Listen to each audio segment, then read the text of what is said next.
Tapos na ang eleksyon, pero patuloy pa rin ang pagdating ng mga reklamo sa tanggapan ng Kontrabigay Committee ayon kay COMELEC Commissioner Ernesto Maceda Jr.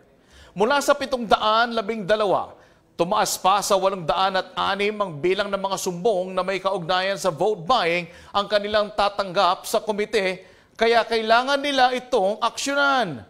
Ani Maceda, hindi maaaring baliwalain ng Kontrabigay Committee ang mga natatanggap na ulat, lalo pat maraming kandidato ang umano'y sangkot sa mga reklamo, kaya umabot na sa 212 ang show cause orders na naipadala ng komite sa mga inirereklamong kandidato upang pagpapaliwanagin sa umano'y vote buying.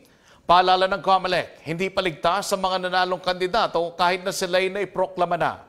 Kung may naisampang petition for disqualification bago ang proklamasyon, maaaring mapawalang bisa ang kanilang panalo kapag napatunayang lumabag sa batas. Dagdag pa ng ahensya, maaari ring maglabas ng warrant of filing para sa election offense cases batay sa mga reklamo kahit tapos na ang eleksyon. Bagamat mas matagal ang proseso, maaari pa ring matanggal sa pwesto ang kandidatong mapapatunayang lumabag.